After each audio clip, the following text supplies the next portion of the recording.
At just 20 years old, Malone Lom is rich beyond his wildest dreams.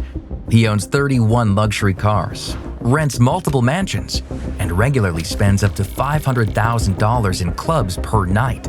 Life is as good as it gets. But Malone hides a secret. He isn't the son of a billionaire or a world-leading entrepreneur. He's actually the mastermind behind one of the biggest thefts of all time.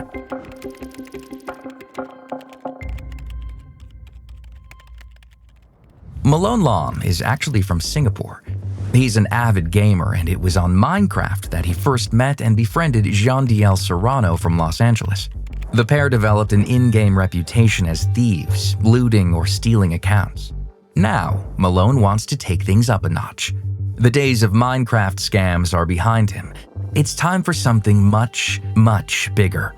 In October 2023, at just 19 years old, Malone visits the US as a tourist and never leaves. He develops a taste for the lifestyle many young people dream of. Not only having expensive things and being surrounded by beautiful girls, but showing them off. He tells everyone he's a crypto entrepreneur, the son of a Chinese billionaire.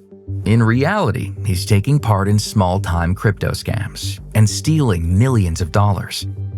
Despite his young age and the fact that he has no legal status or home address in the US, Malone is a sophisticated criminal. He knows just what to do to make his lies believable. Together with Jean-Diel and 3 others they rope in for the job, he comes up with a plan. They've identified a cryptocurrency investor from Washington, D.C. They believe him to be of high net worth, thanks to being an early Bitcoin investor. This individual, who is never publicly identified, becomes their target. The first step is social engineering, manipulating the target into trusting them. The plan is to gain access to the target's Google account. They'll send him notifications warning him about unauthorized login attempts from overseas. They'll design these notifications to look exactly like they come from Google. Next, they'll call the target pretending to be from Google's security team. If all goes to plan, they'll trick the target into revealing his password. Once they have access to his Google account, they'll search for information about his crypto investment accounts. After they figure out a way into the exchange account, they'll transfer any coins to their own wallets. But there's a problem. Cryptocurrencies are built on public blockchains. Anyone can see where the coins end up, and they'll be seized. So they decide to use a mixer, software that is extremely efficient at hiding the path the money takes by mixing it together with other transactions. With that completed, they'll send the coins to private accounts and start spending. The faster they convert the crypto coins into cold, hard assets, the better, because it'll be much more difficult for anyone to trace the money. It's a sophisticated plan, but as Malone is shortly to discover, he and his friends have made a fatal flaw. On Sunday, August 18, 2024, the heist commences. It's not long before Malone and Jean-Diel have access to the target's Google Drive. Soon they find his crypto financial information and locate his exchange account on Gemini. With these details to hand, Jean-Diel calls the target again the following day on August 19th. This time, he presents himself as a member of Gemini's support team. He convinces the man to download malware onto his computer. The malware gives Malone's gang instant real-time access to the target's desktop. As Jean-Diel convinces the man to open private folders containing Bitcoin, Malone and the others steal their contents. All the while, using chats on Discord and Telegram, Malone's gang has been discussing their strategy. Now, they scream in excitement about their success. You know how much money that is?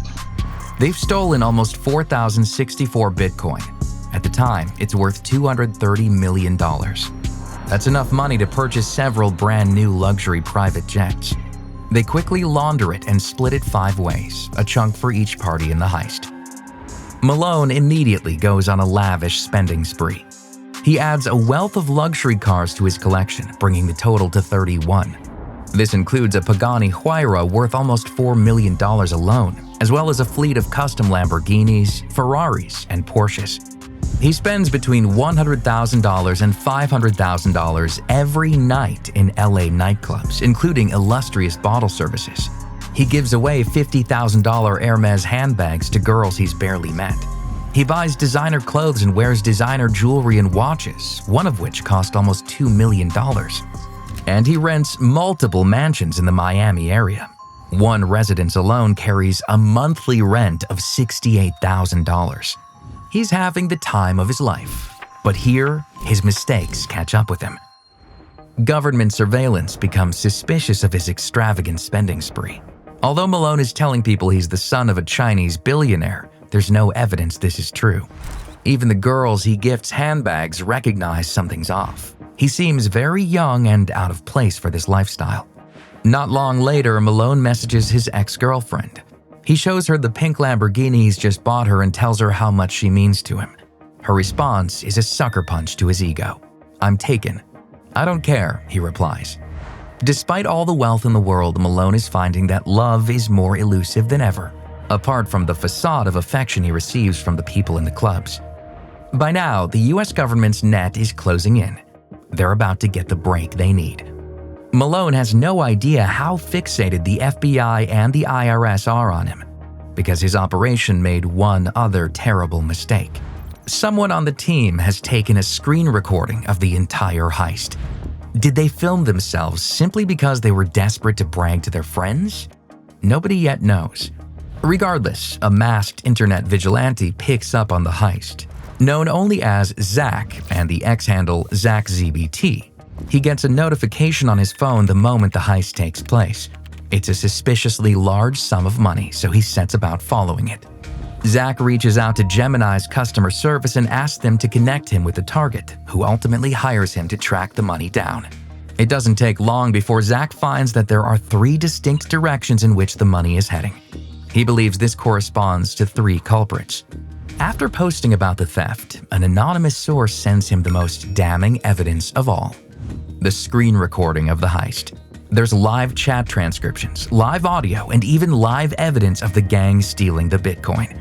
Zach even notices some of the individuals revealing their real names.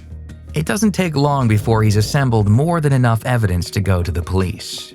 It's the missing piece the feds need. On September 18th, exactly a month after the heist kicked off, Jean Diel and his girlfriend returned from a Maldives vacation. Investigators arrest them at Los Angeles International Airport. Authorities question them both, then release Jean Diel's girlfriend. She tips off Malone, who's at one of his Miami mansions after traveling from LA on a private jet. Malone immediately deletes his Telegram account, hides digital and physical evidence, and attempts to flee.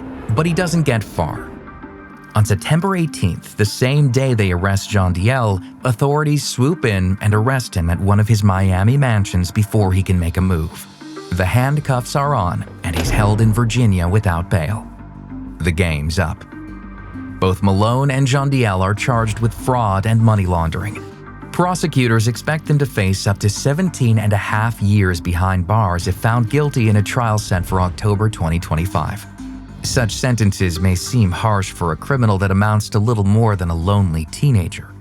But Malone shouldn't be underestimated on account of his youth. Of the $230 million in stolen Bitcoin, $100 million remains unaccounted for. That's almost half. Everything he spent on rent and nightclubs is gone, impossible to recover. Of Malone's 31 luxury cars, the authorities have been unable to find 22, even including a custom white Lamborghini with his name plastered on the side. Hiding these assets takes skill, speed, and connections. Despite his age, Malone is, allegedly, a master criminal. And if someone barely out of their teens with no fixed abode can be responsible for stealing $250 million, is the world's financial system ready for what that means?